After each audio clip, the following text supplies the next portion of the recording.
well-being. Join us on this thrilling ride towards better health on WESN Content Capital. We are tackling the hard-hitting topics, some controversial topics, some topics we sweep under the rug. You don't always have to forgive in a relationship for it to move forward. If it is you are in a situation where you forgive the person, but to the detriment of yourself, what are you really doing? It is very uncommon for somebody in the younger age group to have dementia. Atheists don't not believe. Is that I can't disprove God, but you also can't prove God, so we kind of have to stalemate. We'll focus on the woman who's being the victim, Right. or the man is being the victim. We exclude the children. Folks are trying to study the underlying brain mechanism to figure out how does this particular disorder happen in the brain? How is the brain processing this? Don't worry about AI, worry about humans working with AI. Are you willing to learn new skills to stay relevant for the future job market? That's the challenge that people are going to struggle with.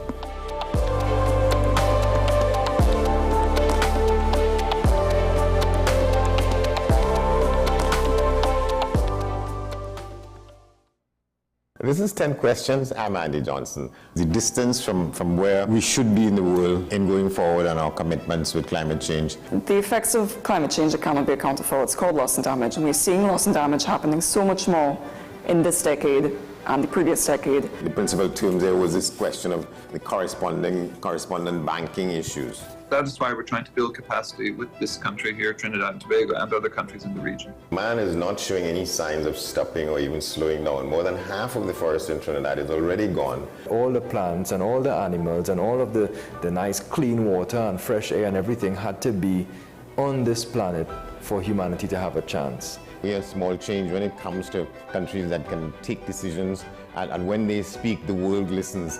The General Assembly is a very democratic forum. And Trinidad and Tobago has the same vote as Canada, in spite of the obvious difference in size.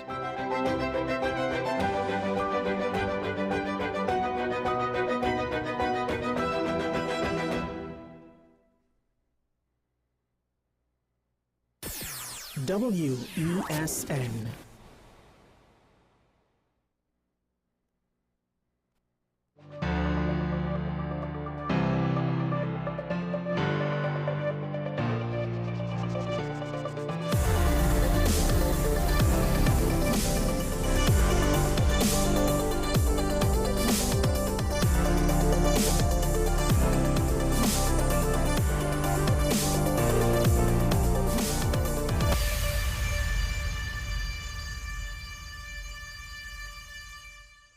Wonderful weather we're having this morning. Sean Michael Smollett, this is Talking Point at WSND Content Capital. A couple of topics to get through before our daily review, which would then be before the good lady herself.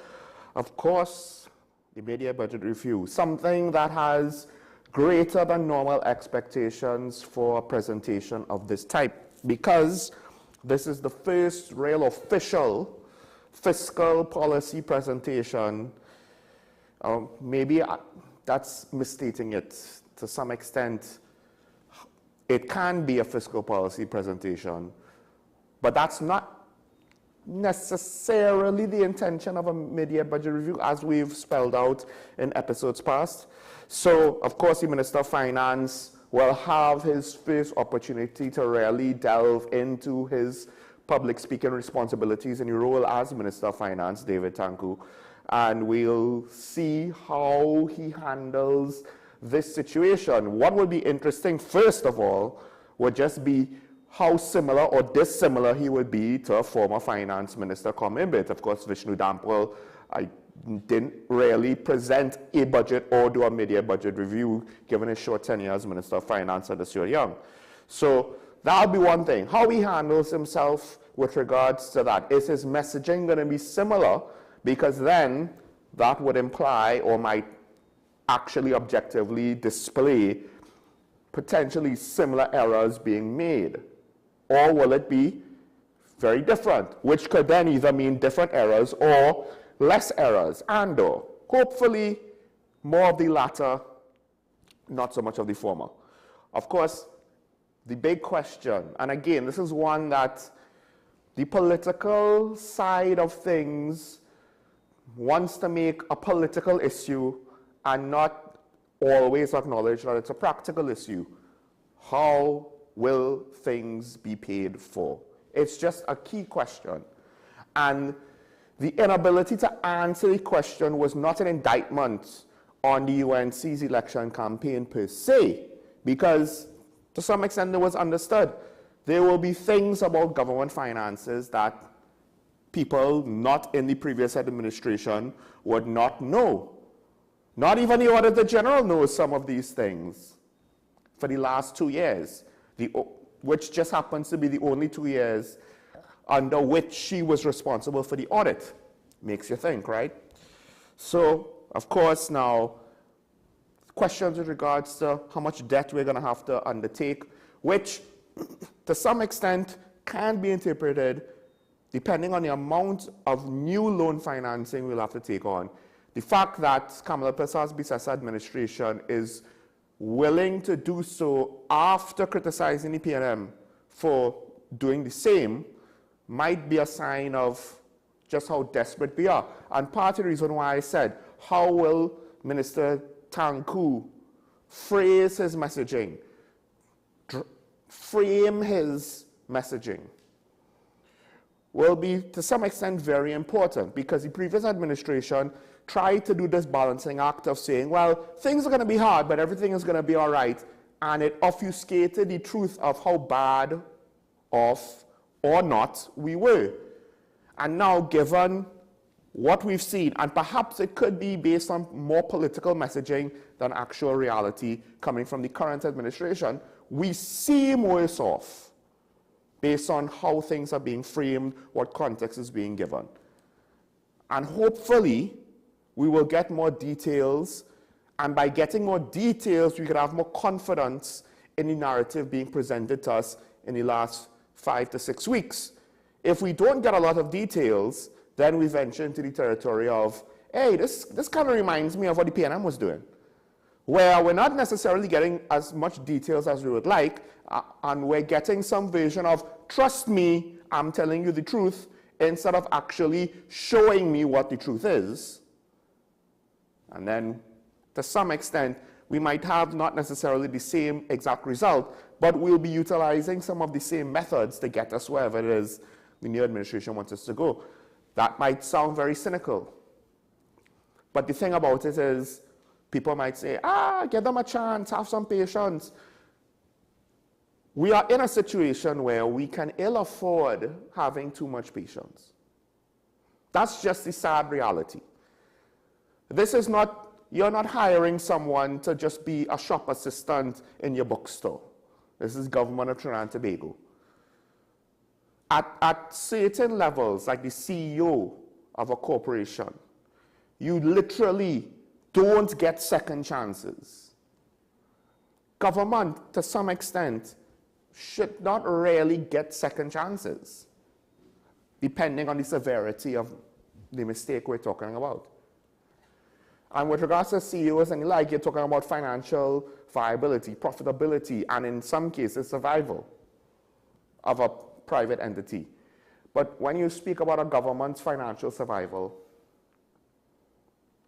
you just assume, oh, a government is too big to fail. Have you not seen some of our regional neighbors and the state of the economy for various reasons? Not all being their fault, and not all being solely up to them. But it is what it is. So we wait with bated breath to see how that comes across. Of course, it's interesting. What I do think is a good sign is the administration, the government is not rushing to live up to the promises as presented initially by the unions themselves. So again, I thought the union should have let the UNC present this first and then they could speak about it, but that's just me. I won't go into why I would say that, but I will say it up front. I am glad to see that the current government is not rushing to start wage negotiations with a starting point of 10%. And it would be very interesting to see exactly what decision they make on that within the next 6 months to a year. Because I do wonder if to some extent they might have been hit with the harsh, cold reality of we can't afford 10%. The flip side to that is to what extent can we not afford to give wage increases?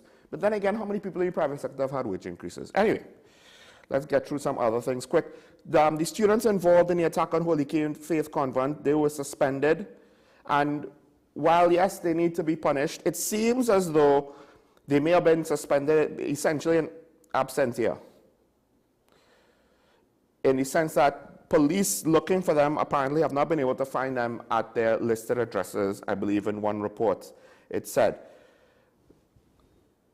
The thing is, I'm not entirely sure, even I believe they say extended suspensions. For things like this, that can't be enough. Now, I'm not saying go straight to expulsion, but if that's all that the education system is going to do to the students, then history has shown that just suspensions alone are not enough. So we have to wait and see how this goes. But we have indications that the police are not necessarily going to ignore things like this. More on that in a bit. There is an interesting situation where AMBD was suing current Energy Minister Dr. Rudolph Munilal and several contractors and former AMBD executives in a cartel claim lawsuit, multi-million dollars. Except now there's a very weird and a potential conflict of interest, and I just say potential because I don't want to make an absolute statement, but that's what it looks like. Where the board resigned, the lawyers conducting the lawsuit are waiting on board instructions, and the current government has to appoint a new board, and Dr. Munilal is on the current cabinet of the current government. And I'm not saying that the result is bad, because there's no result yet, but this goes back to when Faris Awari needed to recuse himself for conflicts of interest and other cabinet ministers of the PNM. What I said at the time was just the perception or the potential of a conflict of interest is bad. And now in this situation, because the sad part is, again, Dr. Munilal is innocent until proven guilty. But now, because of the circumstances of the situation, which was not up to him, to be fair, he didn't call a snap election. But unfortunately, we're in a situation where it might be difficult to get a reasonable conclusion that will satisfy truth, justice, and dare I say, the non-business as usual, typical criminal justice Trinbagonian way. Essentially, another corruption case that just kind of withers in the wind. Last thing I just want to touch on, the Minister of Education has made it a point to state in, I believe it was the Standing Finance Committee's back and forth, that the laptop program is for all children. There will not be any sort of means test. There will not be any sort of laptops for some, but if your parents make X amount of money, you don't qualify and blah, blah, blah. And to some extent now it became a debate of equality versus equity by the Member of Parliament from Digicel Martin West.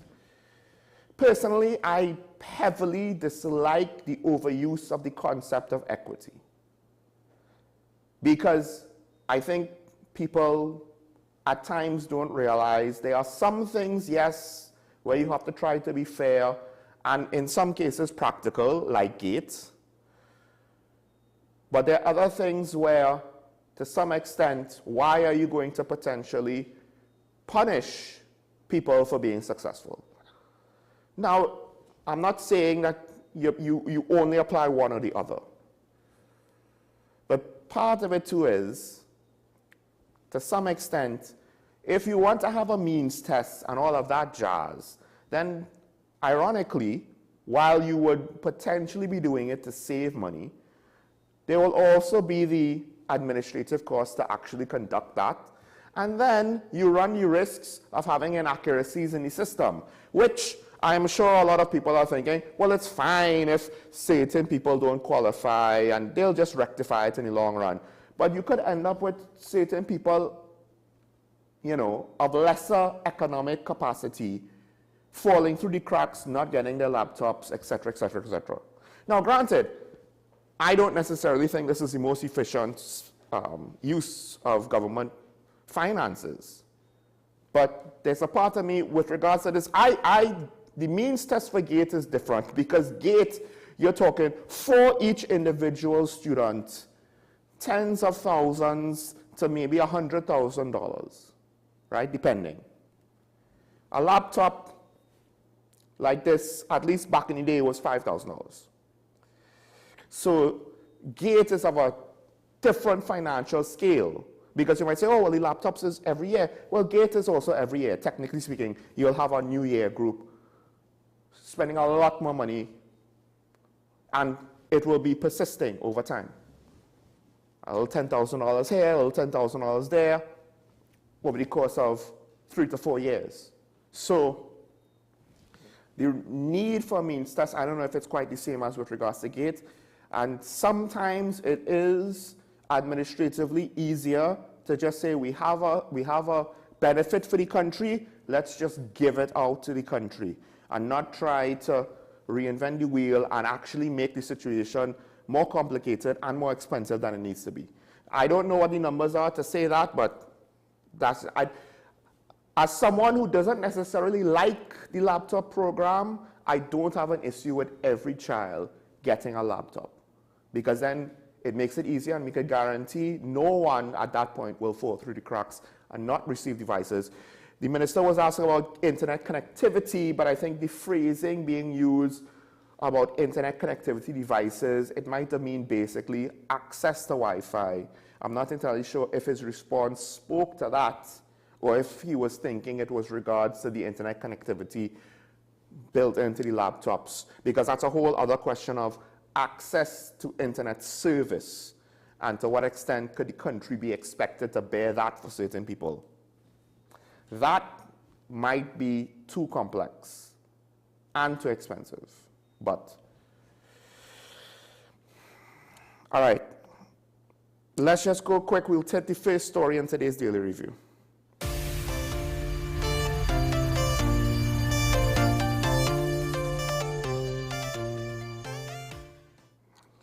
All right, not going to spend too long about this. They had the first ever changeover ceremony for the Commissioner of Police. New Commissioner of Police, Alistair Guerrero.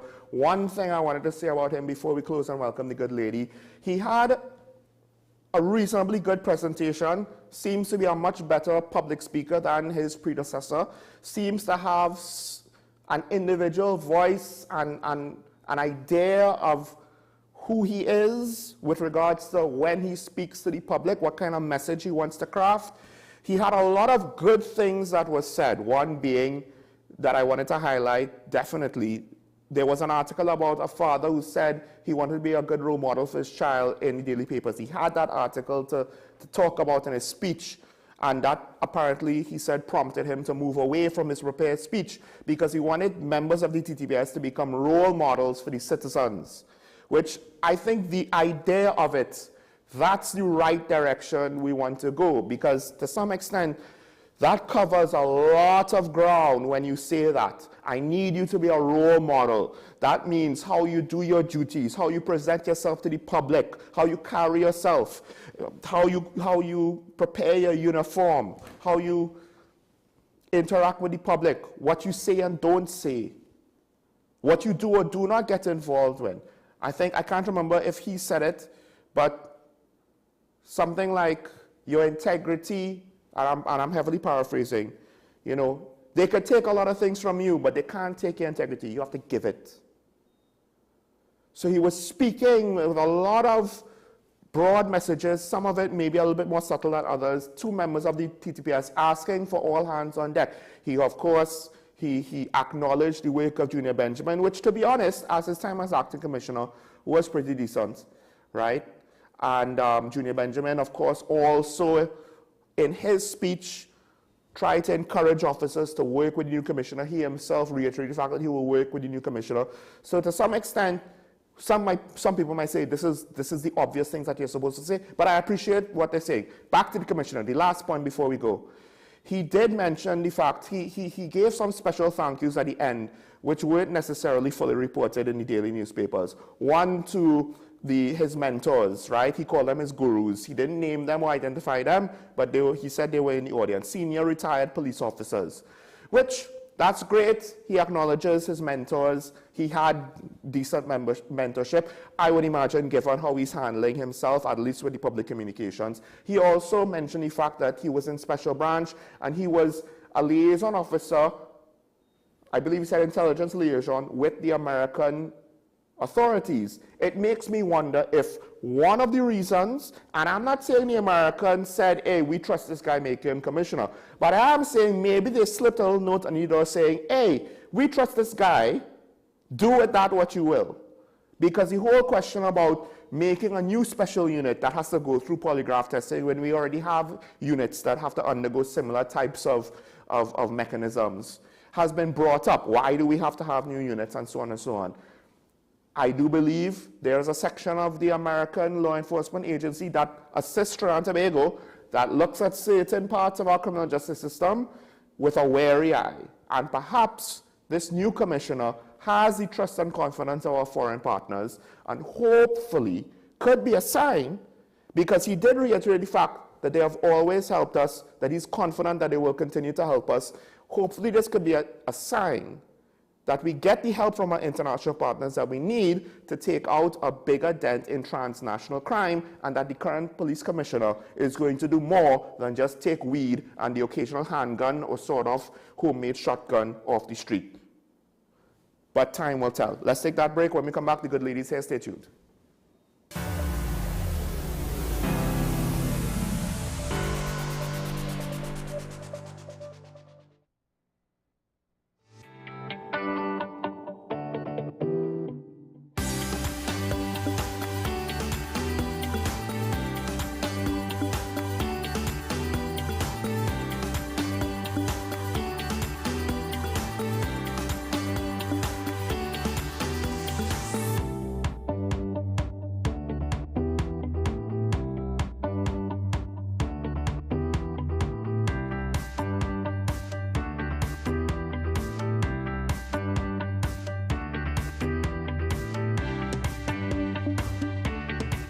Feeling drained? Struggling to keep up? It's time to take control of your wellness. On this episode of Wellness Unlocked, we're diving into the key nutrients your body needs for all-day energy and balance, with 100% or more of your daily essential vitamins, plus added chromium to support healthy blood sugar. This is complete wellness in a single soft gel. Join us as we uncover how small changes can make a big impact on your health. Don't miss Wellness Unlocked. Watch now on WESN and take the first step toward better health. Bill and Ruth fell in love with the Benjamin Moore color Dry Sage, but they tried to match it using another brand's paint. I mean, it's close enough. Almost identical, really.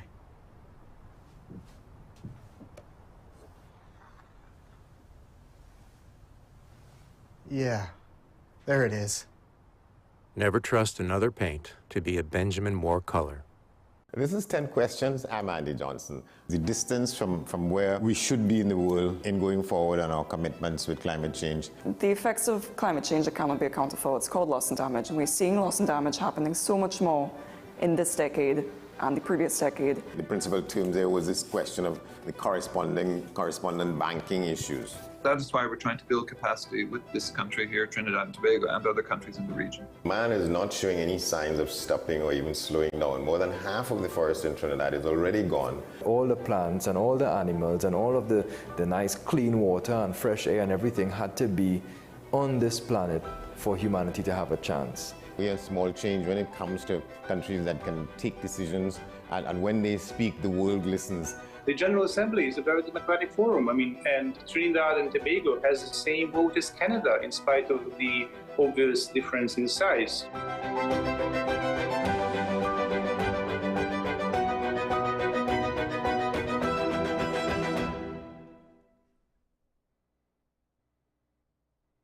Do you need treatment for obesity or any related abdominal procedures?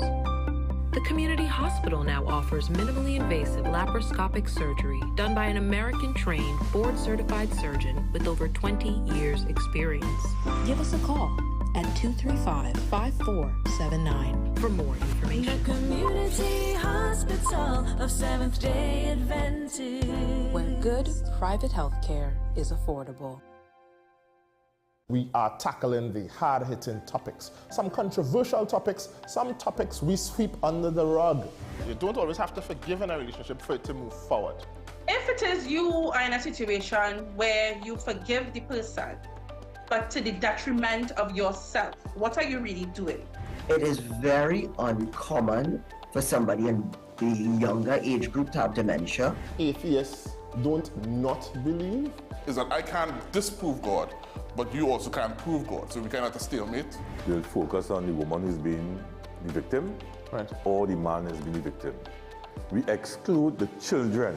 Folks are trying to study the underlying brain mechanism to figure out how does this particular disorder happen in the brain? How is the brain processing this? Don't worry about AI, worry about humans working with AI. Are you willing to learn new skills to stay relevant for the future job market? That's the challenge that people are going to struggle with.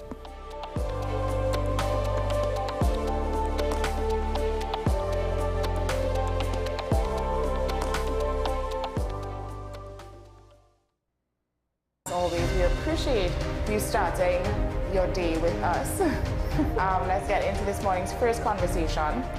Is the country's healthcare system more at risk, more than ever? Why it has remained unaddressed for so long. Political parties get lots of cash, big cash from financiers, and then when they get that now, you can't account for it. But it's really the specialist nurses who we are in a greater shortfall for.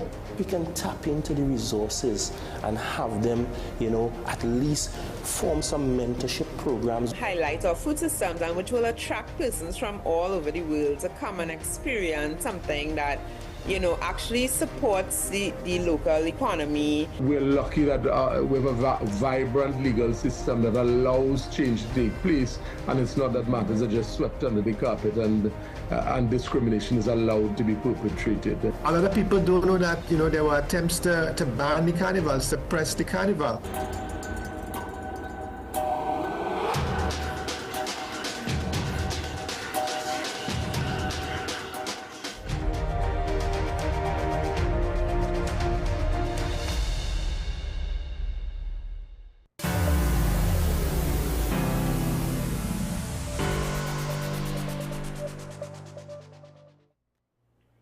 And we're back here on talking about the WSND Content Capital Show. Michael Small, joined by the good lady herself. Now, the media budget review is finally upon us. Of course, Karen does the best she can to demystify some of the economic terms. So we have a couple of concepts that are very relevant, that are big items to talk about as we get to the media budget review, because to some extent, you could say the current administration is not quite as cheerful as their predecessors, and how we will respond to that, and how in the national discussion you might hear some economists say, we need to do this, we need to do that, we need to devaluate, we need to diversify, all of these other things, right?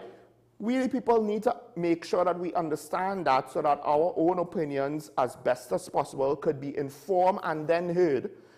And of course, there's also some other things in the news, central bank order situation, that we might hopefully also get some clarity on. Karen has done quite a bit of reading on that. She even has some new things to surprise me today. Why did I tell you that? Sean, oh my God, I'm going to be more careful what I say to you. Yeah? All right, so yes, I'm going to just finish with the macroeconomic indicators, because I think it's important that we complete that. And then I am going to deal with the issue with regard to the Auditor General. So that's what he's saying, and the central bank governor. So I hope that I would be able to give some clarity from my point of view. And it's important for me to do that, I think. I know I'm a teacher at heart, as it probably is very clear to people who listen to me. But it is the teacher in me that wants to communicate and hopefully demystify and take away the, in the law we say the legalese or legal mumbo jumbo. So let me start with ending with what I had started with, the major, what you call macroeconomic indicators of an economy, but gives you an indication of the health, the strength of an economy, just like how you would use indicators for your own personal financial situation. On the micro level, this is the macro level, and it's utilized by all countries, so it's a good indicator for anybody who wants to look at how well your economy is doing. They're going to look at these indicators. So the one I had completed last time, or nearly completed, was inflation, and that's really managed by the central bank under their open market operations. And they try, because inflation just sounds like, oh, what do I have to worry about inflation? But you know inflation is important because your cost of living. When you were making $7,000 5 years ago, you didn't get a salary increase or much of a salary increase. That money is worth $5,000 now instead of $7,000 because its purchasing power has been severely eroded and your salary is not commensurate with that. So you very well know, and especially when so much of our imports are brought in from using US dollars, the exchange rate and is such, and all the things that are going on in the Israel, Iran, and the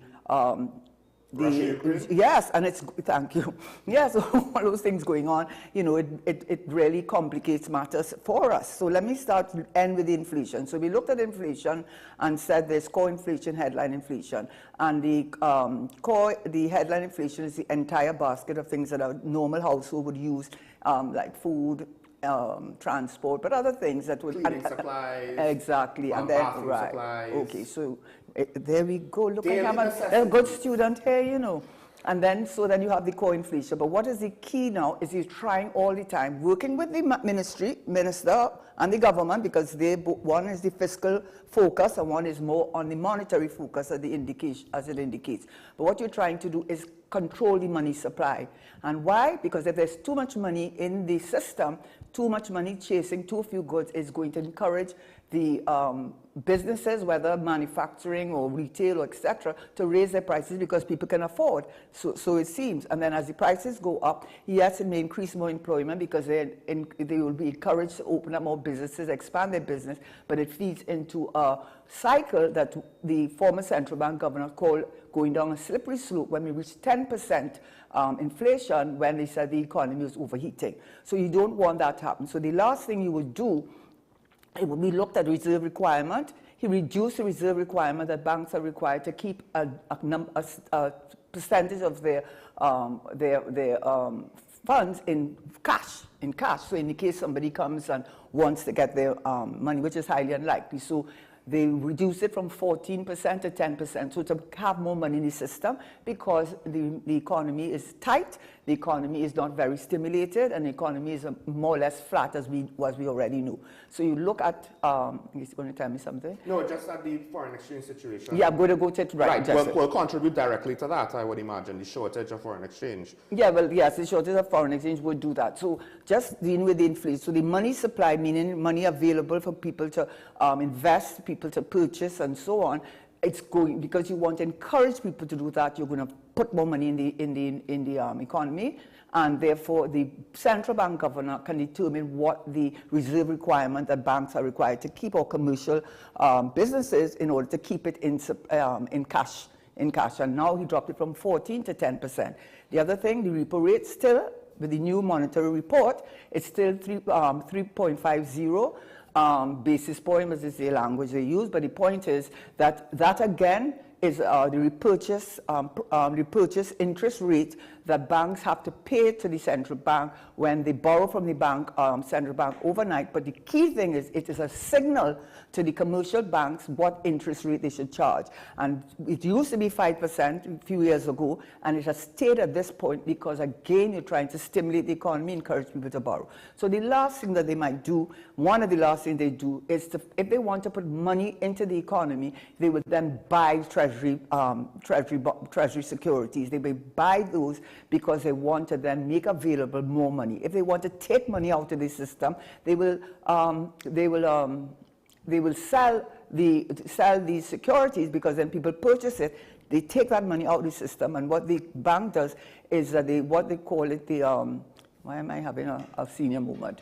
They would take that money and put it into an account where it is sterilized. They sterilize it in the sense that they do not let it go back into the economy.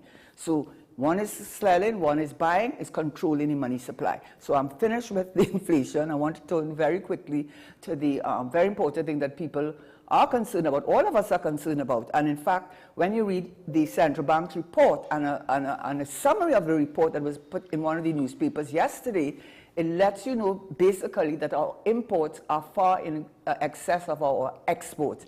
So that's not a good thing. So even though the imports are already it's more than our export, what also adds to the issue is that although the bank says that the manufacturing sector, or the non-energy sector, is the sector that is performing the best, the reality of the manufacturing sector, and there's an article that Dr. Roger Hussain, which I would invite anybody to read. The point is that even though the manufacturing sector is performing better than the energy sector, the fact of the matter is much of the input into the manufacturing sector comes from outside of Trinidad and Tobago, and we pay for it in US dollars.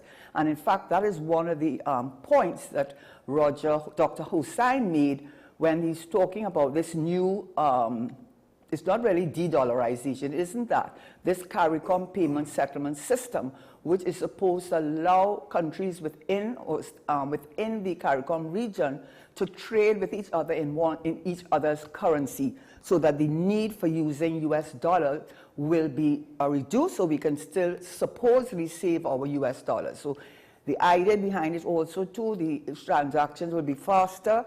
They will not have to go through a correspondent bank like Bank of America or one of those banks in the United States, which have very, they have costs attached to it. So supposedly it's going to be less costly, it's going to be faster, and you're supposed to be able to save your foreign exchange because you're being paid in each other's currency. So if you sell something to another, and we are one of the major players in the market, so if you sell to Jamaica or Barbados, they will pay you back in TT dollars, and similarly you would pay them back in their dollars. So the banks now, the central bank, not only will have to have a currency reserve of US dollars, but they'll have to have a currency reserve of other CARICOM currency. And from what I have read, Barbados and Bahamas have already completed their first set of transactions. So we would think that that would be a positive thing, but the negative of it, and he has warned against it, and that is the problem, is that the same thing I just said with the foreign exchange.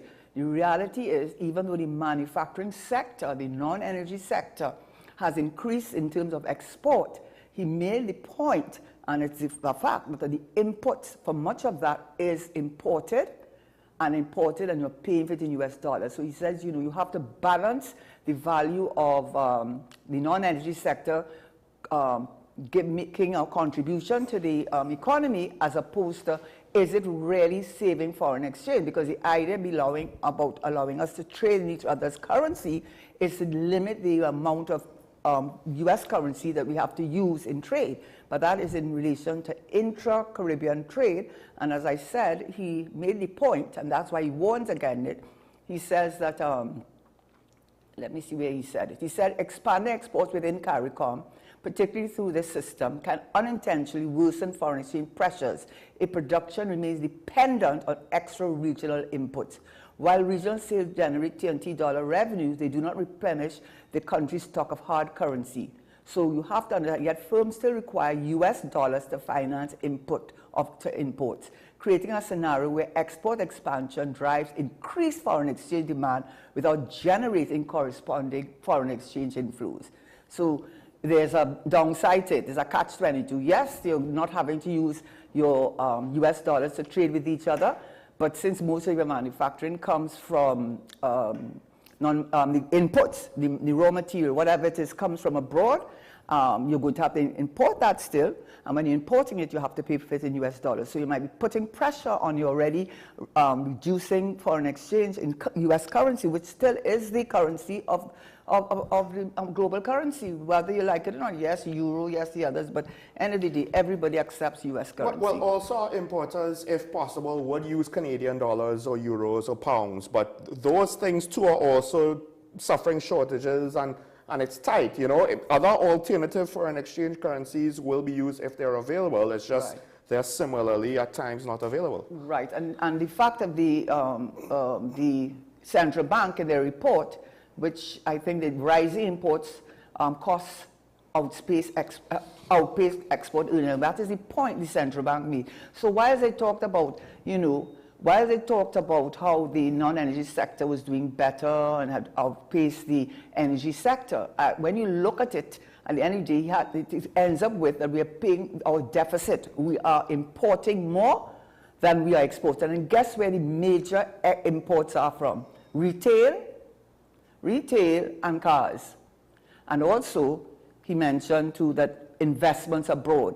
Sometimes you import something into the country and whatever US dollars you might make on that exchange, instead of putting it in the local market, you invest in the foreign market, in the US, for example, where their federal, their interest rate is much better than ours. Right, yes. So, the reality is, even though I think he tried to paint a positive picture, the reality is that we are in real trouble when it comes to our balance of payments, our foreign exchange, and the outlook for making that situation better in the short to medium term. But also, isn't there an incentive for people that want to invest? If you invest in Trinidad, you might have problems getting your money out of Trinidad.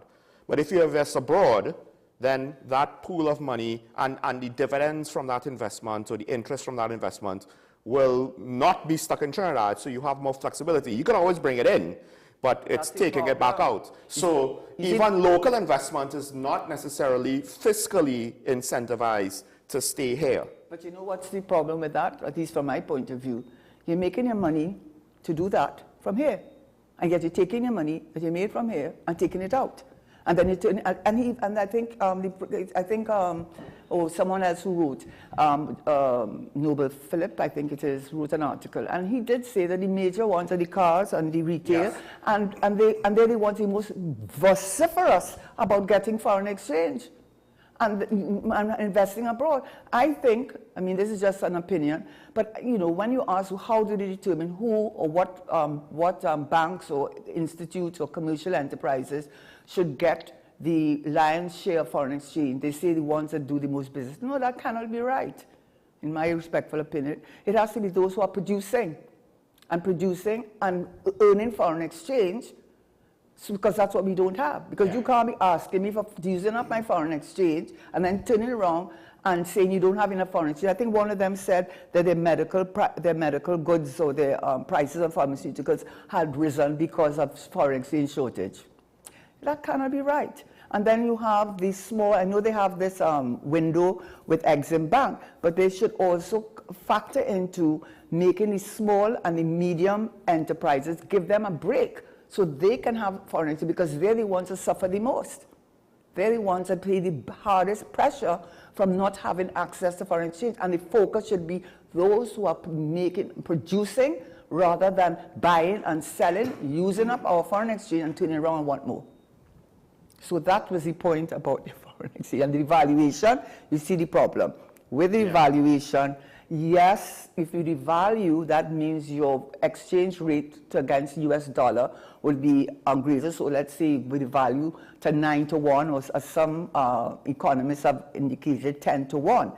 So yes, you will have more money available. So yes, the government, which has the largest employer in the economy, will be able to pay salaries to the public servants in a way that on the face of it, they appear to have more money. But the reality is you're still importing, and you're importing most of everything. So when you're still importing, that is going to cost you more, because now your foreign exchange rate is higher.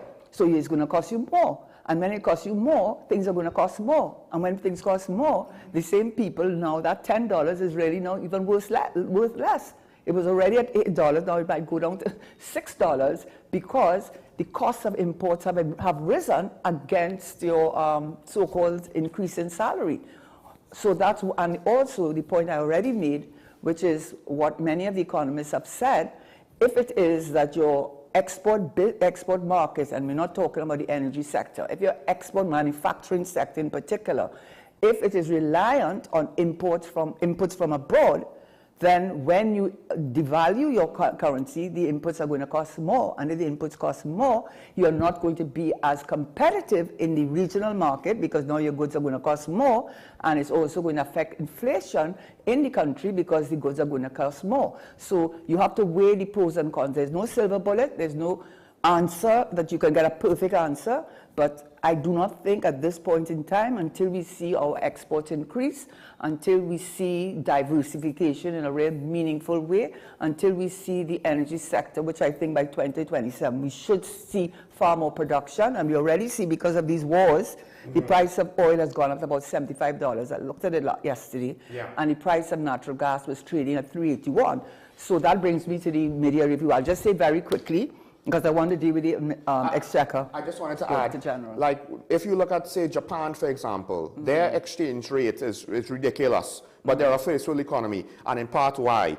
They export high-end manufactured goods. Right. They don't necessarily rely on certain imports, right? So their balance of trade is very different to ours. So that point that Karen was trying to make, our exports and the benefits of our exports being cheaper will be offset by all of the complications she pointed out with having to import the raw materials. Exactly. So we will experience the negatives, but we won't really have the benefits to experience, and I think that's one of the reasons why even the previous administration may have been correct in saying, hey, the net result of this is not going to be good enough, let's not do this. Yeah, and I mean, the IMF has put pressure on us to do that for many years, and so have certain persons in the economists have also encouraged that. But I think until we see a real uptick in our export market in a meaningful way and real diversification, and perhaps when we see the energy sector do what it is beginning to do, even without these exogenous shocks, as they like to call it, which is the wars that are going on. I mean, even I was just reading, in fact, that they're saying that Europe is reluctant to take as natural gas from Russia, but they're still taking it. And in fact, they're passing it through the Turkish pipeline, their gas pipeline.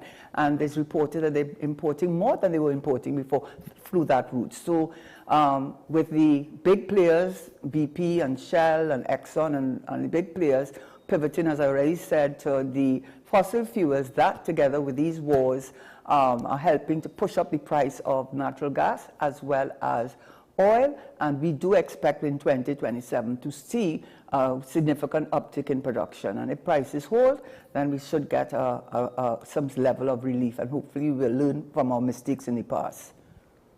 So, but I did interrupt you. You were going to make another point. No, I think going to the you could ask me. Yeah, you could ask me. I mean, so right. One of the things, of course, is the current administration has pointed out new issues given the last report in 2024 that the Auditor General has, and it just so happens to be, again, at least in one case, with the central bank. So part of it is to what extent now are the nation's accounts too unreconciled, I guess you could say, right? And I guess there are things that we spoke about yesterday with regards to what extent should it, because my surface belief, based on what we know, based on what's in the public sphere, is the situation with the Auditor General, her powers to some extent has a certain amount of subjectivity, and perhaps this is going to be the question. It's a question that needs to be answered. The central bank may in ordinary times be right with regards to the stance that it takes, but given the fact that it's directly potentially impeding the Auditor General's work, this might be one of those cases where it's a question to be resolved. Should an exception be made, assuming... What exception? Exception in well, assuming that the central bank governor is correct, that there are certain things that the Auditor General doesn't normally need to know. But it's just that in this case, and it might maybe take a court ruling, I don't know, for someone to settle the matter to say, yes, she does need to see it, or no, she does not, as opposed to just having a back and forth, right? Because to some extent, you could understand that there are responsibilities of the central bank governor, yes, but to what extent does that supersede or trump the responsibilities of the Auditor General? And this is one of those times. And I do think, though, at this point, unless you could tell me different, because we spoke about this yesterday, I would side more with the Auditor General, given the context of everything that's happened so far, than with the central bank governor. Okay, so I don't really want to get into that. Taking sides, okay? But I do want to hopefully clarify some issues that may not have been so clear to anyone. And the first thing is that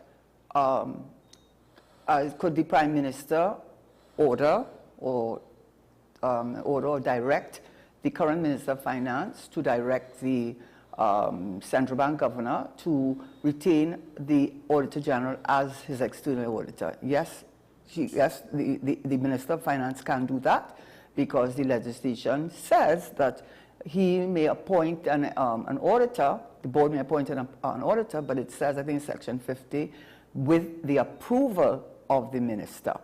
So obviously the other minister under the former administration approved an external auditor. Now we've had a change of government. This new minister, acting in these directions of the head of the cabinet, which it would not be his own decision, it would be a collective decision, which cabinet would have agreed to, and he would actually make sure that it is acted upon. He has been directed and will get a letter, I am sure, that is the governor of the central bank directing him to retain the Auditor General, as has been the case for, I understand, for 50 years or more, to have the Auditor General be his external auditor of the central bank. So that's the first point.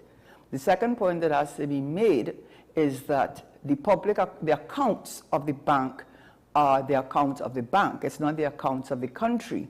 It's the accounts of the central bank, and those are the accounts that are separate and apart for the auditing by the Auditor General. And if there's any question about that, the Central Bank Act, Section 60 or 61, says that the central bank shall not, the Exchequer and Audit Act shall not apply to the bank. So those provisions in the Exchequer and Audit Act, particularly Section 9, that talks about the powers powers of the Auditor General, do not apply to the central bank. So the Exchequer and Audit Act you can't recite that as the authority.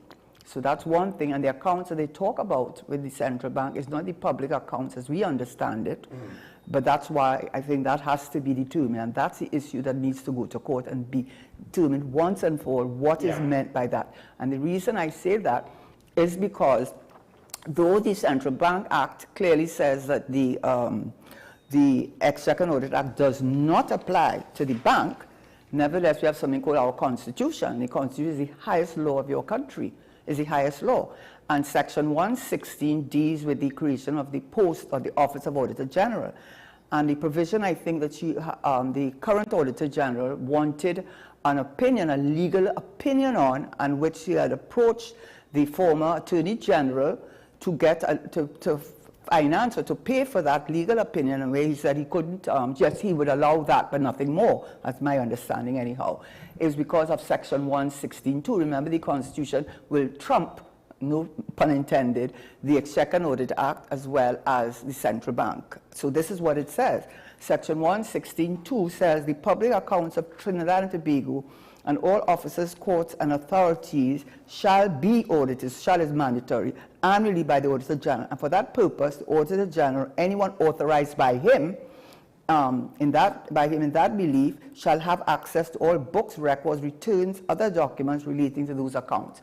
So the issue that came up there was, what is the meaning of public accounts? I think that's what you wanted to get an interpretation of. And the reason that became an issue, and that is where this whole thing became muddied, is because in the 2023 Auditor General's report, where she had a disclaimer, and similarly for 2024, she also had a disclaimer in her report saying that she could not give an unqualified report because a lot of the information and evidence that she needed to determine the veracity of the account she was not provided with it. And she clearly cited, one of them was the Ministry of Education and others.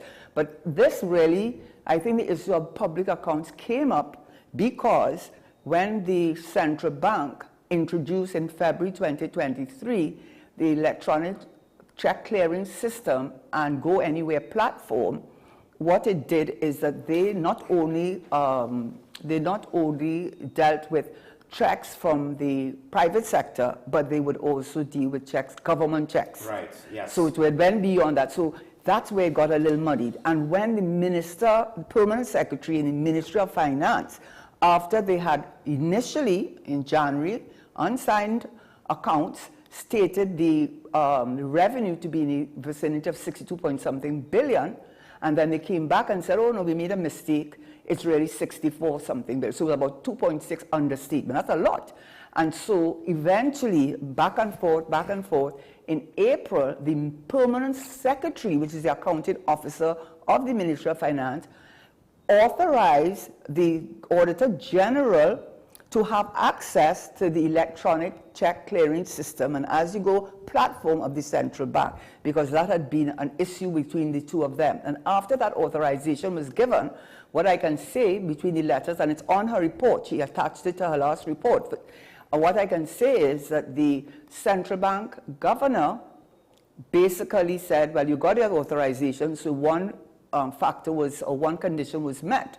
But the second condition that he was asking to be met was the scope of that walkthrough, because what she was saying, that you can't make a mistake of 2.6 billion and it's coming from you. That's what the permanent secretary said. The mistake, understatement, came from the central bank clearing system. That's where the mistake originated.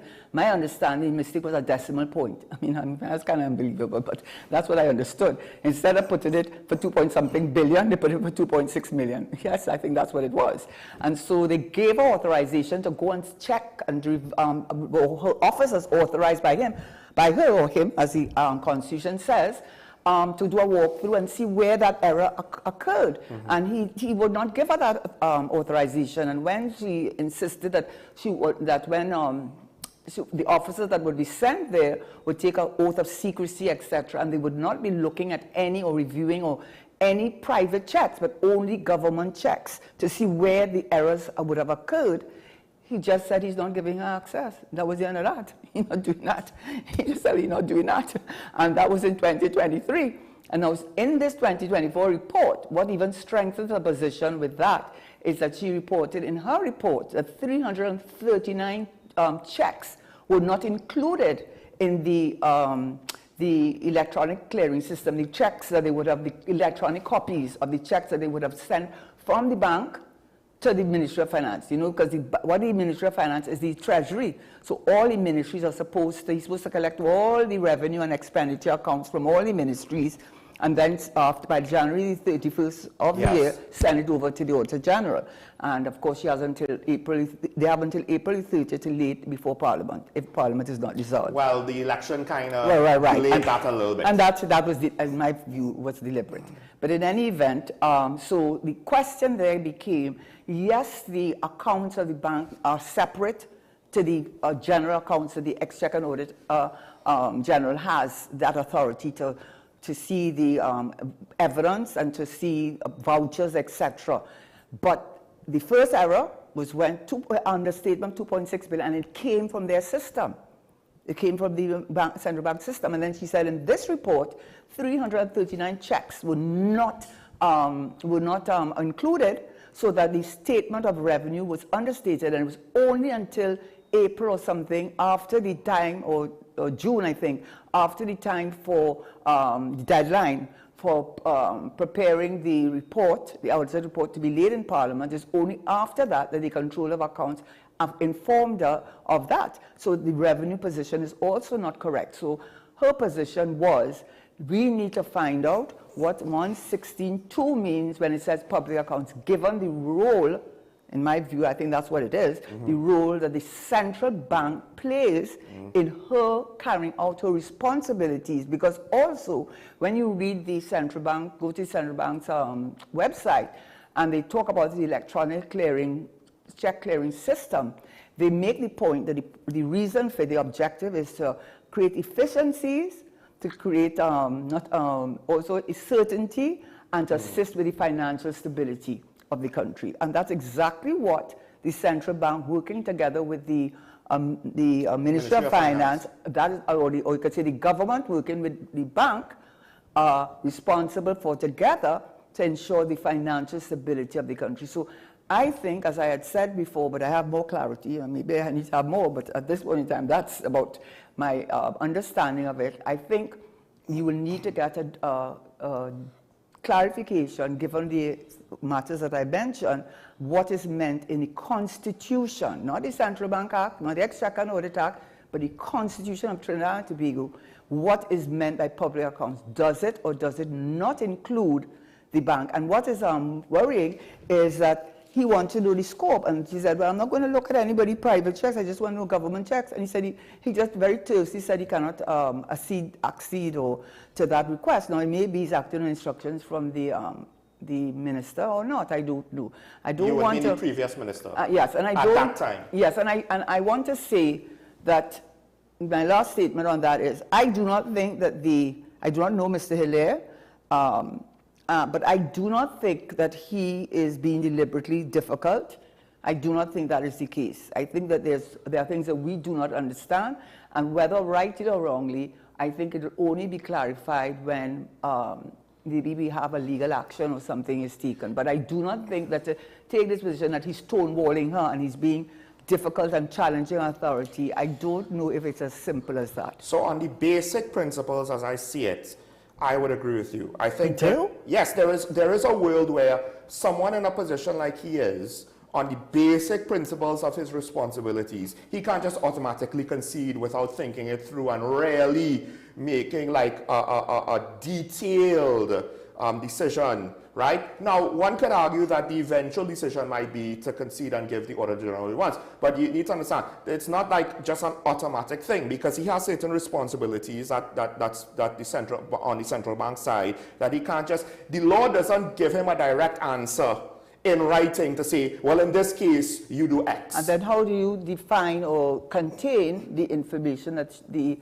Auditor General's officers would have? Because that is one of the major concerns that he has put forward anyway, the issue of the confidentiality, because central banks are supposed to be confidential about other accounts of other... So that's the thing. We don't know if the system does not give the central bank the ability, once you show it, there's no way to like show, we don't know if they can show a limited portion of it, or if they just show it, you're going on good faith that they don't look where they shouldn't look, right? And in his case, he's not necessarily, you kind of have to understand the practical side of it. It's not if the Auditor General do it. All it takes is one person somehow on the periphery of her job to do the wrong thing, and then something bad could happen. Yeah. And there are precedent too. If you want to open that gate, that's why you have to be careful. That's why he has to guard it initially, so right? I don't think we should be. But the flip side is this. The one thing is this. For people that don't like how he's moving, I think he's doing a disservice with how he's publicly operating. Let me just put it that way. I have to disagree in this sense. The media, and I'm not attacking any, whether electronic or otherwise, they determine how that message is sent.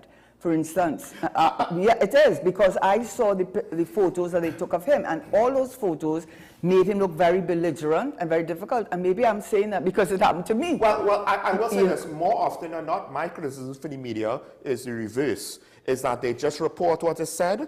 They offer no extra context. That's not true, so at times it is. Okay, but times it is. Not in issues that are so... there's so much opposition, so many. Let me put it this way. PNM versus no, but I think the central bank governor, he doesn't have to give us all the details, but I think he could have explained. But you don't know if he's acting under the minister's direction. But the point is, if he is acting under the minister's direction, then my point is correct. That he's acting in bad faith. But my point is, you don't. Well, if it's under, potentially, given the context of how all of this goes on, that's the thing. The central bank governor is concerned. He's not operating in a vacuum. So unfortunately, whether intentional or not, whether he's associated with or not, he is by association indirectly associated with the whole brouhaha that occurred with the underreporting of revenue and the Auditor General and everything with the government. What I will say? Indirectly. Okay, and this is what I would say, and I'll end it there on that point. Maybe because I have been infected by being in politics, but I genuinely, I believe, until I'm proven otherwise, and I want to be careful on this issue, I do believe that he believes, and he is being supported, because I have spoken to one or two people indirectly about this, and they surprisingly, and I mean I respect them a lot, that they do believe that what the central bank governor is doing, he's right to do it. And the way he's being portrayed in the newspapers and the pictures, a picture speaks 1,000 words, a photo, and it is being portrayed as though he is being recalcitrant, if he is being uncooperative, and he is taking a stonewalling position. And I do not know, I do not believe he's doing it. I think he's a professional, and there's something more to it than we know, and he wants to be careful, and maybe he wanted to go to court for the section 116.2 for an interpretation, at which point in time he can do it. That's actually my point. I actually agree with you there. I don't think he's doing this to stonewall her for bad mind or spite. My thing is, though, what he's not doing, though, is understanding the position that he has been put in. He didn't put himself in this position. He was put by the decisions of other people and circumstances outside of his control in a position where it would serve him better. Again, he doesn't have to go into all the details of what individual people he's trying to protect or like that. But what I don't mean it that way. I mean, of course, the private check transactions, that's private and stuff like. He doesn't need to go into all of that. But he does like the mere principle of there are private people involved and the responsible contributor. We do not know. I know that. What I'm saying is he could explain. I believe he has. How you know he didn't explain? How you know he didn't explain? Because when I was under pressure, you know how much times I explained my position and they never published it. So don't say maybe I'm the wrong person to talk about that. That can be true. So I always have to remember the disclaimer based on media reports. Do not know. Okay, we have Digger Martin waiting in line. Good morning, caller. You're on the air. Good morning, Sean, and good morning. A very good rainy morning to the former finance minister. Karen, the last time we spoke, I'd asked you a question. I don't know if you are able or you had information. What is the cost to the taxpayers from switching from the Auditor General to BDO? That has to have a cost. We have this, and it's going to be, and it's going to be expensive. My understanding of auditing, it might not be experienced. If you have an auditor and they're auditing you, you're auditing you for everything, and the auditor has to be confidential.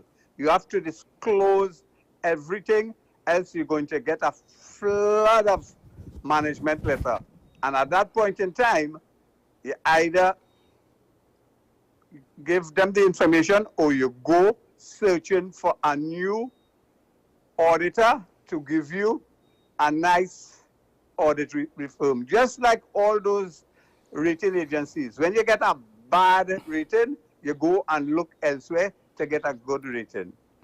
Professor Del Saran has been on the newspaper, said something smells of the central bank, and he is begging for an inquiry to find out what it is. And I go back to history and remember Jawarawa Rambaran, when there was musical chairs between the former president and the now president. As soon as one went on vacation, the acting president of the Senate went into the president's office and we signed off. I have to say, because Trinidad had to be, we signed off on the Jawala Rambaran issue. I believe that can happen now, but I don't believe it will happen because we will be setting a bad president that was established by the former government. That is all we are doing now, trying to fix a problem that should have never arisen. Karen, tell me the figures. I'll go and have a morning. I can't tell you the figures. They haven't been revealed. And in fact, they asked him, and he wouldn't say. And so if he won't say it to the media, he's going to tell me. Yeah, because you can't use any past precedent to say what it would be. He's talking about how much money they pay in the external auditors. It would be very specific. He clearly does not want to answer it because he knows why they're asking him that. Because whatever he would have paid the Auditor General, it would be maybe peanuts compared to what they pay an external auditor, right? So that's why he doesn't answer. And if they refer them, when they ask him why is there, he say, I refer you to question above. So you see how you just said, Professor Josaran said something. Listen, I do not know I do not know what the answer is. And I think people should hold their hand a little bit until we get clarity, because we might all be surprised. It might be just what people think, or it may not be. So let's hold it, because that's not broad judgment. Maybe I am a little sensitive to it because having been on the receiving end.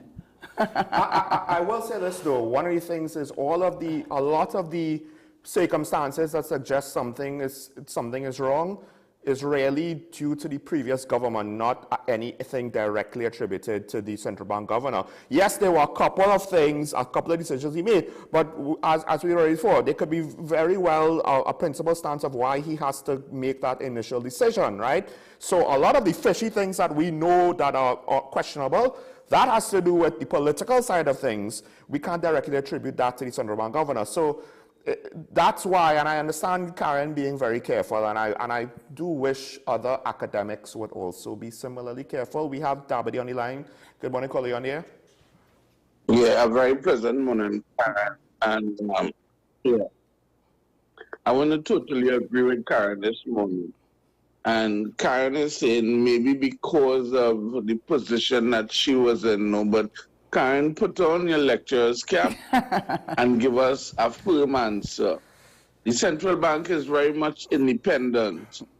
The governor of the central bank is doing what he's doing. He has not done anything outside of the law. Why is it we can't understand that? Why is it people are trying to bully the central bank governor? Okay, I agree with that. Come on, man. I mean, we could do better than that. Why is it the media is creating this man to look as a big bad wolf? I agree with that. Prior to the election, have you heard anything about the central bank governor? How efficient he has been in the past?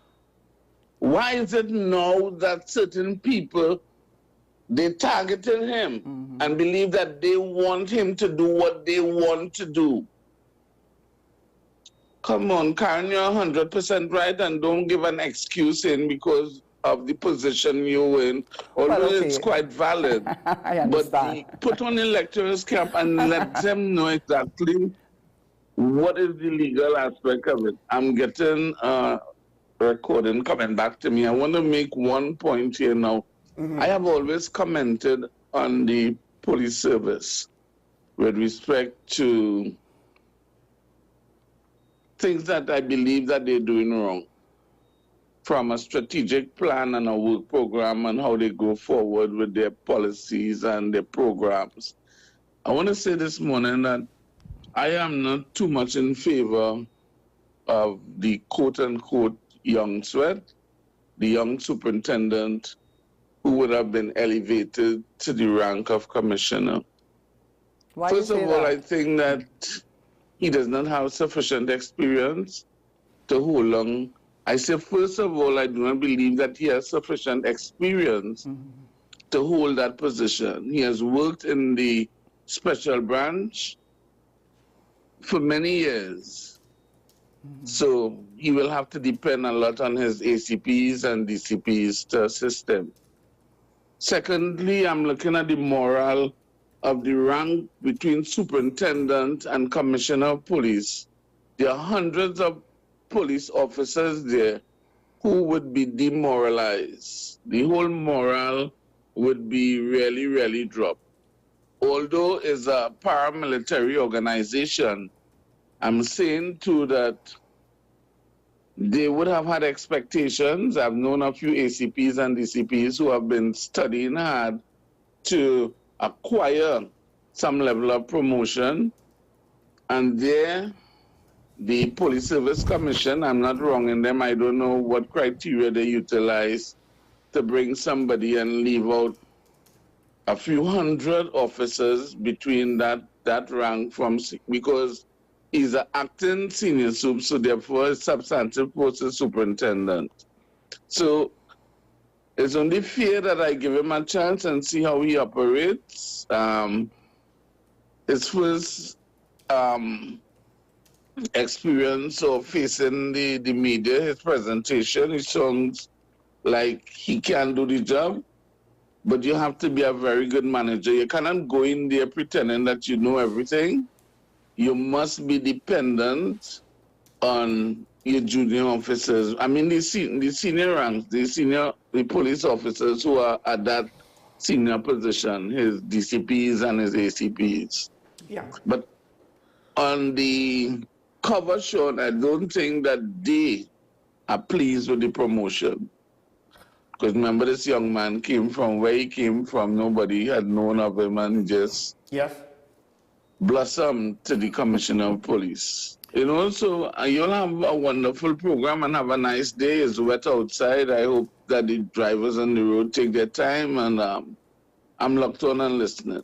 Wonderful program as usual. Thank you. I want to say what he meant about the roads. There was a very good article in today's paper. I don't know which paper it was. Dr. Furlong, who has experience, the man, he's over 40 years dealing with traffic and experience. He was talking about our roads not built for speed.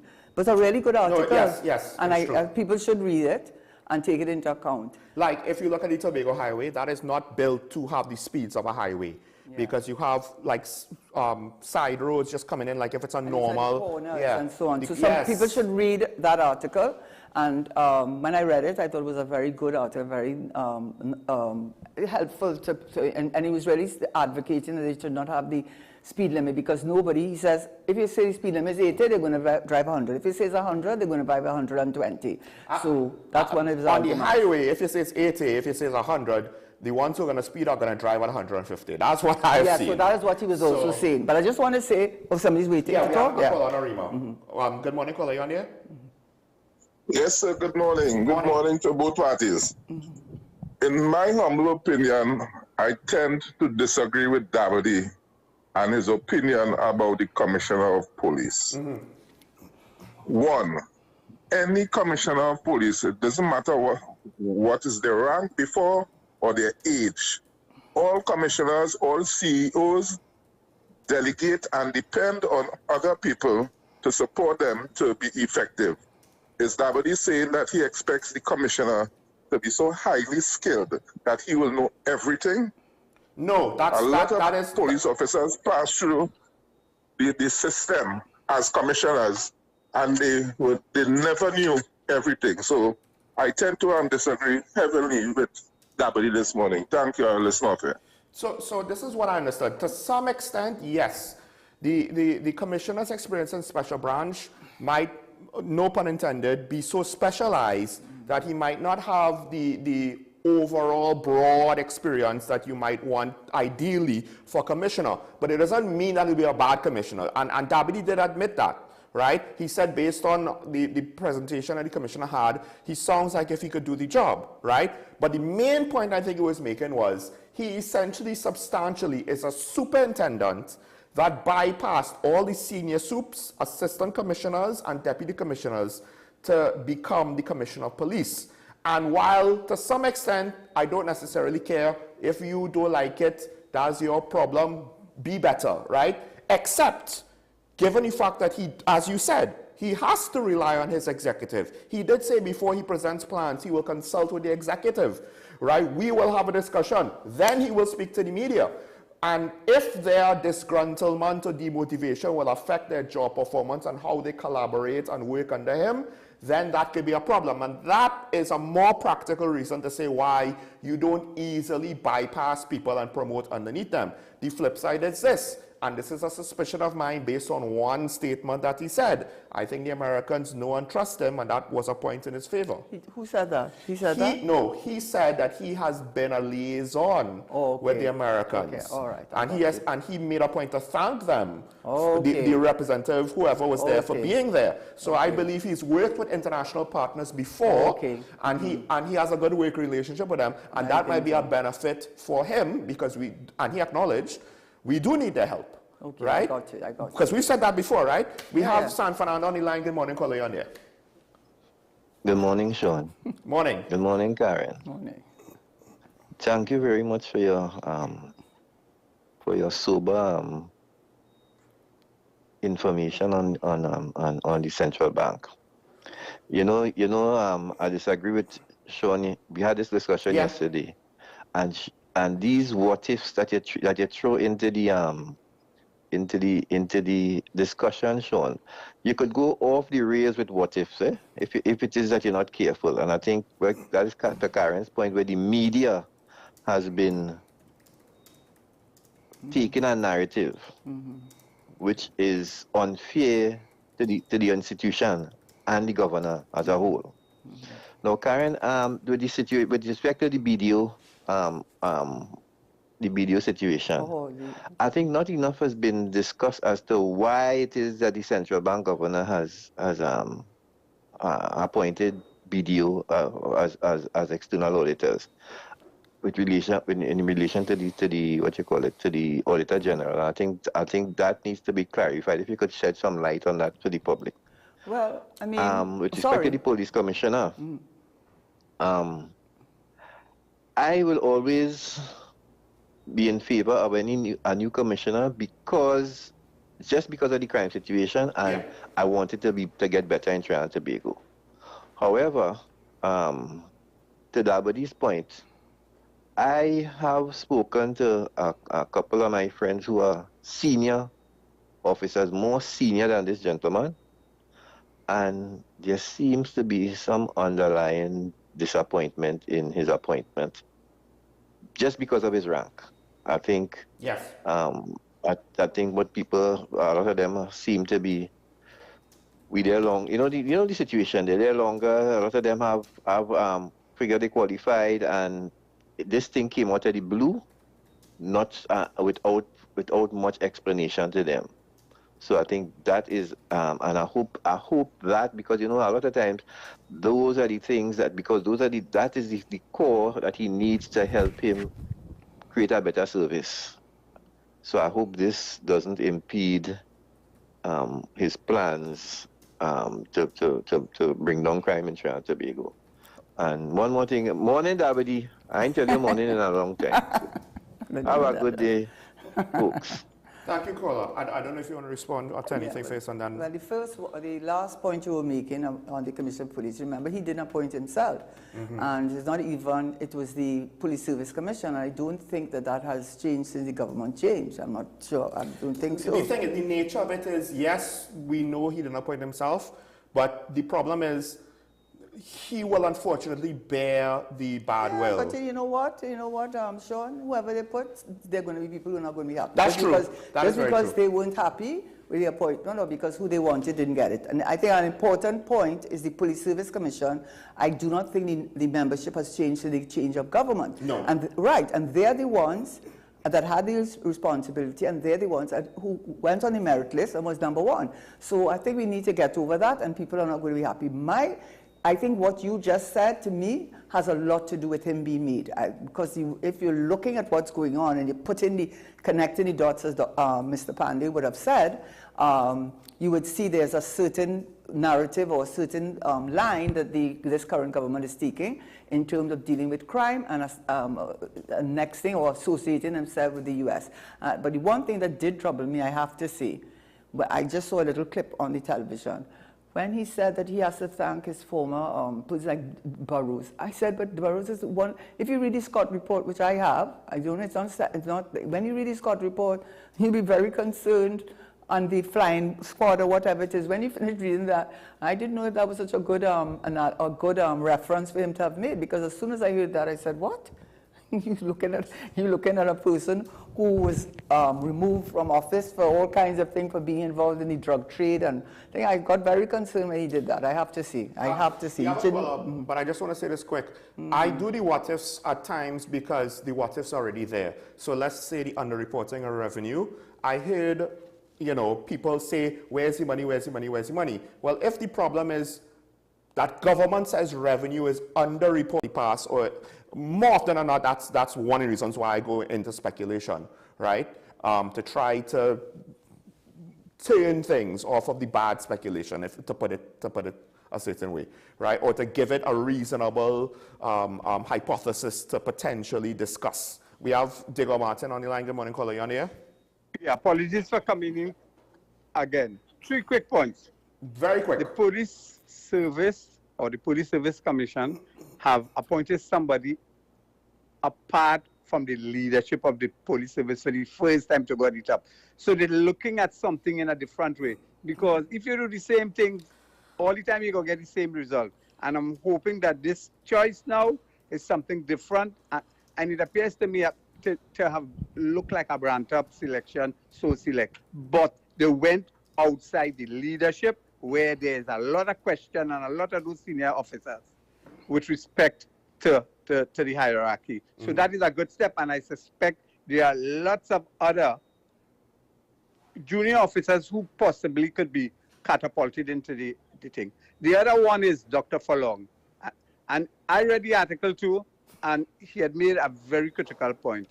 The asphalt being used on the road, under hot condition, it leaches out and it becomes a slick with water. But more importantly, the asphalt from Petrotrin, I suspect, was far superior to the asphalt they're importing now. People have to look at that. Just as the petrol they're importing, if you get the product data analysis and you check it, you'll see there's a difference. The third one, this is coming back to Karen with her financial background. BDO has an excess with Arthur Anderson, and a lot of people know Arthur Anderson back in the day. has and was the problem when Enron collapses. That's correct. There was a lot of merger with Arthur Anderson Company and BDO. So there's a saying, show me your friends and I will tell you who you are. And I'm saying no more. I'll go and have a nice morning. Well, I'm glad you told me that, because everybody knows the Anderson thing. I mean, you know, that was the amount of, it was proven really, well, I have to say corruption in the Anderson, yes, it was. I mean, it's a big international. Her profession is law, not finance, but you could hear the lawyer where it's like, I really don't want to say it so straight, but I have to say it. Yeah. But, you know, I want to say something. I think Mr. San Fernando was saying how independent the governor of the central bank is. And I read an article also saying something like that to these people. That's not necessarily true, you know. Even if it's not direct, it is powerfully indirect. So one way it is, for instance, the selection of the Auditor General, it must be done with the approval of the minister. And you think the minister can act on his own? He has the responsibility on behalf of the cabinet. Auditor General or central bank governor? Huh? Sorry, no, the central bank. Sorry, I'm saying that the central bank, in choosing an external auditor, could not have done it on his own call. He had to do it with the approval of the minister, and the minister is answerable to the cabinet. So he's not going to come and say, I'm changing that without cabinet approving it. It doesn't operate like that.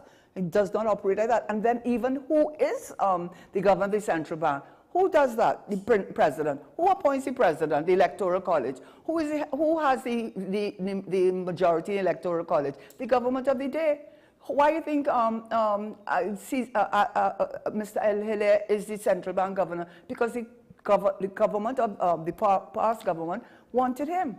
Right? So another thing too, the rules and if you look at section 61, I went and looked at it. Section 61 of the Central Bank Act does say that the rules and regulations shall be made with the approval, not even stronger than that, of the minister. And including bylaws can't be passed without his approval, but even stronger on rules and regulations. So I think you have to be very careful to say how independent a governor is. He's not that independent. And that is why I think the legislation allows the government to give you a 3-year rather than a 3 to 5 year period. And after Joala Rambaran, which they embarrassed themselves so much with constructive dismissal, my God, they gave him 3 years. So it's not true to say, it is not true to say he has a certain amount of independence, but I can assure you, at the end of the day, it is going to be the cabinet, and it's not the minister. The minister cannot take God out of his thoughts to go and say he's going to make policy decisions. I think the former Attorney General, Faris Al-Rawi, found that out when he was wanted to instruct the division that deals with drafting of laws, Ian McIntyre, to go and draft legislation and was going to report him to the Judicial Legal Service Commission, only to find out he should have looked at the channel, what you call it, the parliamentary channel, which sets out what has to happen. You can't do that. You go through cabinet, and you don't come through cabinet. You know who head of the cabinet is? Prime Minister. So don't fool yourself that any minister, including Colin Midbert, could have done what he did on general policy matters such as that, including the appointment and the length of the appointment, unless the cabinet and the head of the cabinet approved. We have a call on WhatsApp. Last call for the morning. We'll take the call. Good morning, caller. You on the air? Caller, good morning. Morning, morning. Morning, Mr. Teixeira and Sean. Morning. The question I want to ask is if the public don't need to know about the accounts in the central bank, if the public don't know or don't want to know about these kind of things, now what happened and all to the reason why I asked that, I don't know if you could recall about 2 or 3 weeks ago with the lotto drawing. It's not the first time they had mishap in it. Okay. Where the balls fly out and whatnot and thing. Why I'm saying this? Too much I think been going on in this country, and it drawing to the public that we don't know what we just be doing. So the public itself wants to know the truth, and if these people in the high office don't think that we need to know, I will listen. Okay, I can answer the question very easily. When the central bank report is audited, it is laid in Parliament, but it is I'm going to look in for the section. But it is not laid before the government lays their Auditor General's report. But his report is laid in Parliament, so it is made public. No, but I think, caller, you might be misunderstanding. The things that the central bank is, based on what he said, his motivation to protect certain things, it's because there's private information of private citizens involved. So that is, to some extent, he has a duty of care to keep their information private, right? And that's the unfortunate problem. The system is dealing with both private people's information and government information, and the Auditor General is saying, well, I need to see it because there's government stuff in there. Okay, but no, Sean, you may have been saying that. But if I understood what I thought that he was attempting to say, why is it that we have to, the audited accounts of the central bank and the governor of the central bank is kept confidential, silent, secretive even, but the other accounts are made public. That is what he's saying, and I think that's what he's saying, and he's saying that is not right. We need to know what... Yes. Right, so I'm going to read it out. Please let me read it out.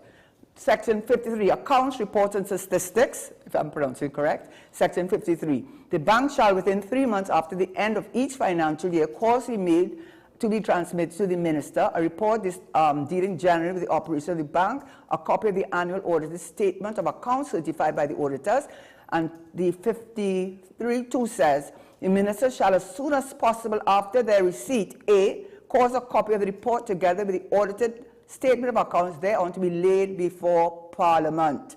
So it is, I'm not going to go on and on, but it is laid before Parliament. So this idea that his own is secretive and our own, the rest is public, not true. So the thing, caller, that you said there where people, so many bad things happen, I'll frame it like this. There's the perception that a lot of bad things happen, especially in the last 2 years, but you could go even before that. And I think public officials kind of need to understand that. Now, in the case of the central bank governor, being appointed by the previous administration, and as Karen pointed out, there are certain things that he couldn't done on his own, he would have had to take an instruction.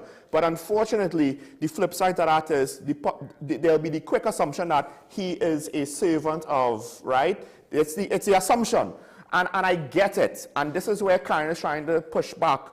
And I'll just frame it like this. We can't just assume, just because we saw a lot of bad things, that everything is bad, right? Like, we have to judge things based on the merits of the case. So based on the merits of the individual situation, while yes, I do wish that he would be a little bit better with regards to how he communicates the issues, for the most part, I can't say that there's a smoking gun or this is what the central bank governor did wrong, right? He has responsibilities that quite frankly, if he did not meet those responsibilities, he could be easily crucified for that. Just like the Auditor General could be crucified if she didn't do her job. Right, exactly. It's literally the same principle in that regard. Thank you for that, Karen. He can't just willy-nilly just, all right, fine, do what you want. No, he has to ensure that certain things are safeguarded. Otherwise, his head will be directly be held accountable, not anybody else, especially in this case. Especially in this case. So it is complex, and I understand. It's easy to just say, oh, well, he was appointed by them, so he had to be bad. Well, to some extent, so was the Auditor General. And yes, it's also easy to say... She's not bad. Because she went against them, right? So we assume that. It's also easy to say he sided with the government against the Auditor General. But that is very easy to say, but that doesn't... The actual meaning behind of why decisions are made are probably more complex than that. And at the end, and as Karen and I said, let's just let the court decide. I think that's going to happen. But it is kind of sad, Karen, the amount of times you said, let the court decide on important matters. But you know what, though? There's some things that need to be decided by the court because you want to have a clear precedent. And if it goes up to the Privy Council, then you know what public accounts means as they use it in the Section 160. What it does or does not mean. There's always a first time for a question to come up. And if it's not dealt with in the law, right, because you can't anticipate everything, well, that's what the courts are for. And then, or the legislatures clean it up, but the track record so far hasn't been good. Maybe the new administration will change that. We have to wait and see. It's only been a month and a half or so, right? All right, thanks to the callers for calling in and expressing their passionate concerns. Good discussions all around. Thank you, callers. Thanks, Karen, for joining me once again. You're welcome. Of course, this is talking about WESN. We have a good long weekend here, folks. I just need to remind you, though, given the weather, stay safe. Be careful on your roads, as Karen pointed out. Don't take things for granted. Don't take your safety for granted, as some drivers, unfortunately, has dealt with the ultimate consequences in the last couple of weeks, right? Keep the warnings in mind. Remember, it's nice to be nice. Don't let road rage encourage you to bad drive now, because then that's even worse, because it's you suffering from that directly. We will see each other next week, where we will break down the mid-year budget review with all of our contributors and talking point, including the good lady. But until then, stay safe. Bye-bye.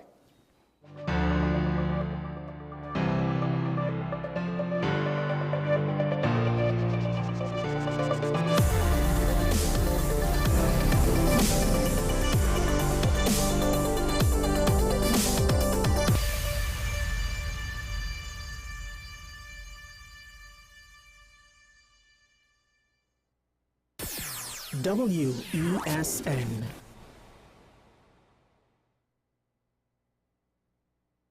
My name is Dr. Stephen Carroll, the CEO at Community Hospital of Seventh-day Adventist, and we are committed to making good private healthcare affordable.